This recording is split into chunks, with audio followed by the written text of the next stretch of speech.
Let's talk about the tomahawk.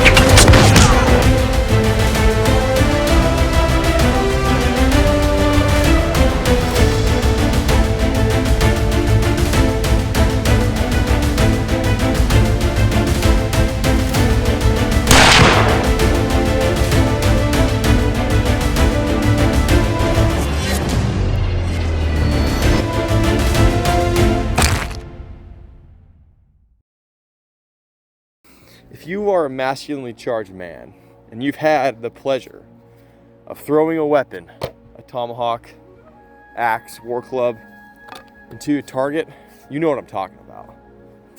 There's just a primal essence that is awakened when you do it. This weapon is an ancient weapon. It's been around for who knows how long. Because when you take it to its most basic form, as a war club, a stick with a weighted end on it for higher striking power and even throwability, this weapon has been around since the dawn of time. Because really, if you think about weapons, they're just an extension of our bodies for the purpose of fighting. And it doesn't get more basic than increasing your striking ability, your swing, and the momentum and energy transfer through something as simple as a club, a stick, and then you sharpen it. Steel comes around, and you have yourself a dangerous weapon.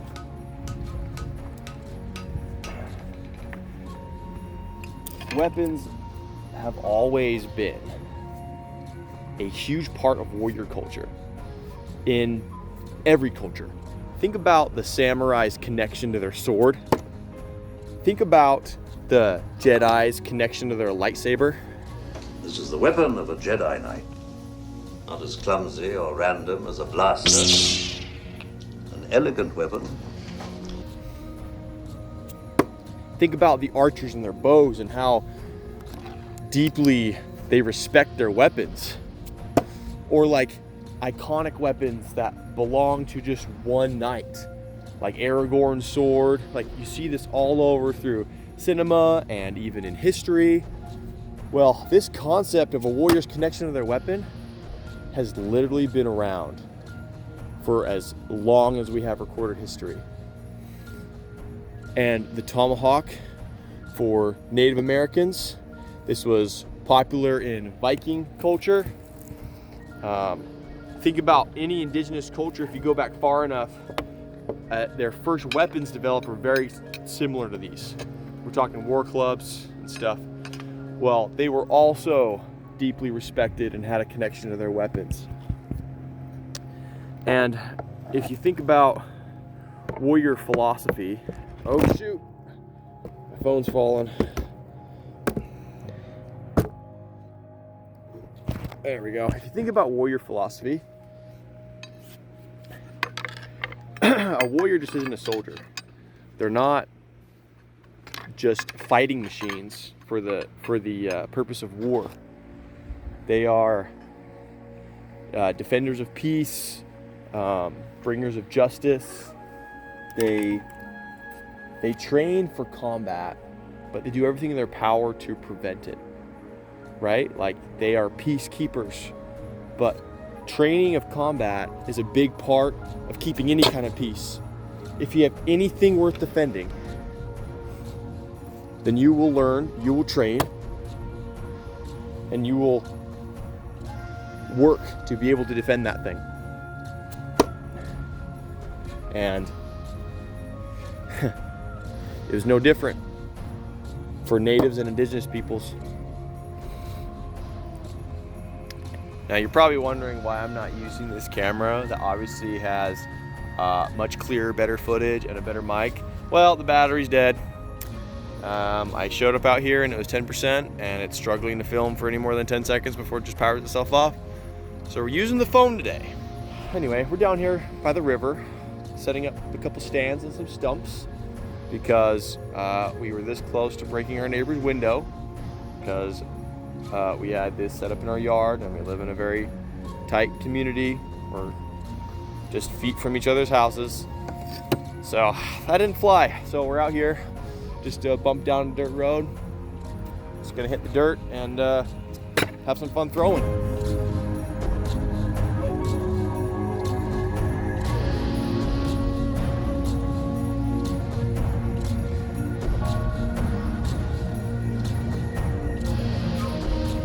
All right, this is just gonna be a little bit of a rant, but this is what I've been thinking about lately.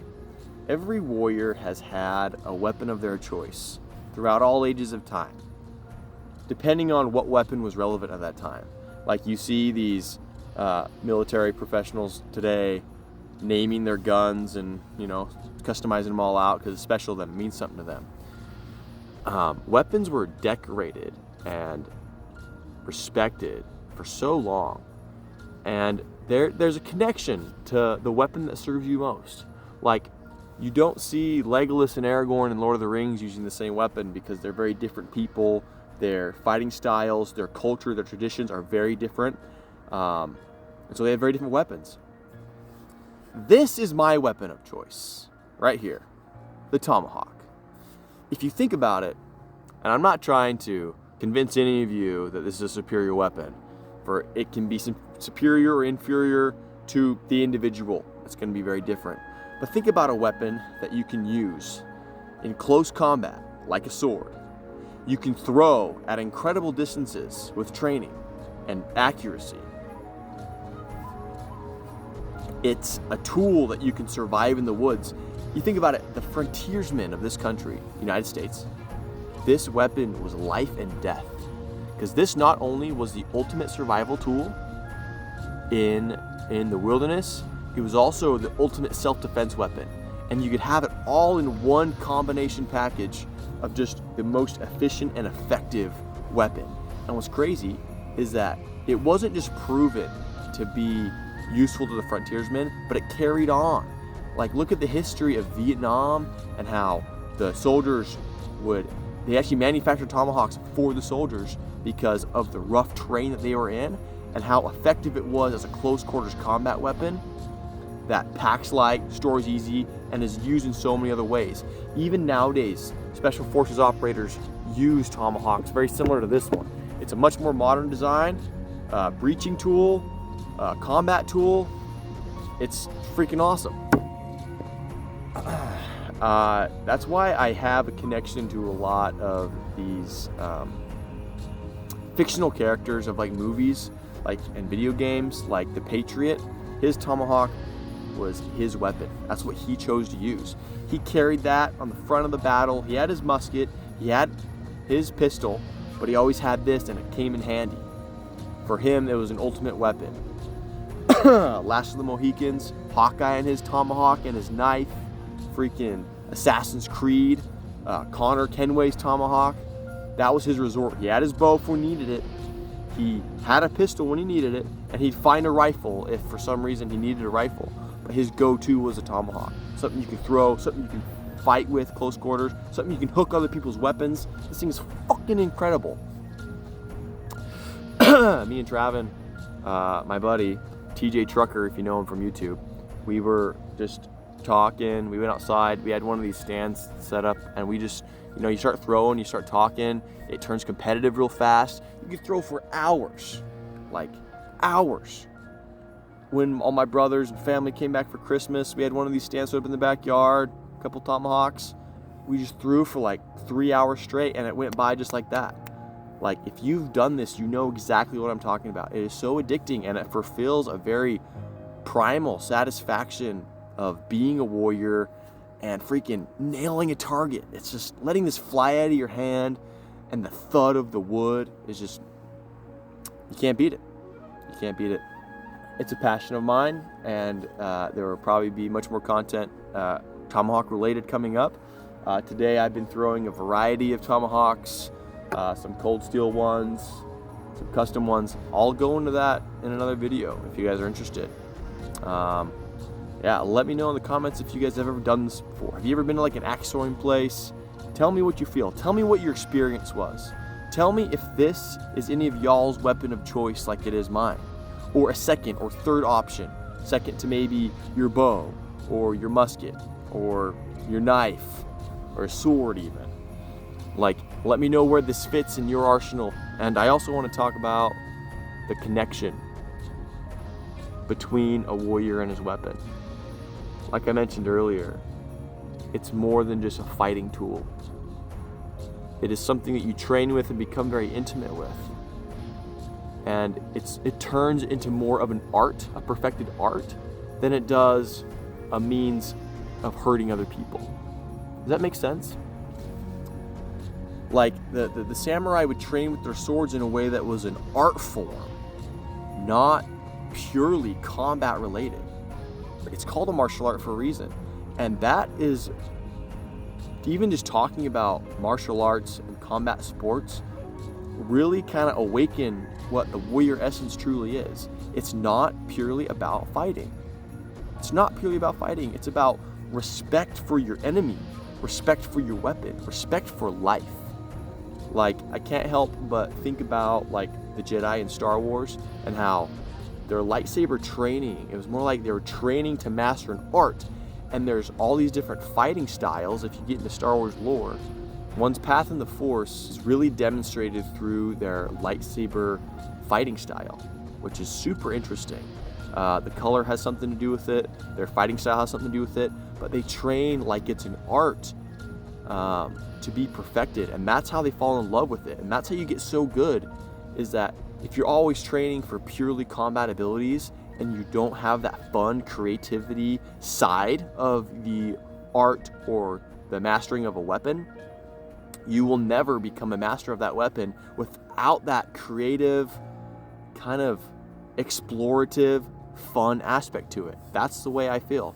And that's why even just throwing tomahawks into a stump can be so powerful, because it's less about I'm training to learn how to kill somebody, more like I'm perfecting this art of this weapon that has a huge potential in combat if ever needed. Me and the most amazing team of family and friends earlier this spring put together an incredible tomahawk-oriented warrior event where we ate together, we camped out in teepees, we threw tomahawks and trained and talked about history and the art, and we had a big old competition at the end where that competitive warrior spirit was awakened in everybody, and it got ferocious. It was awesome.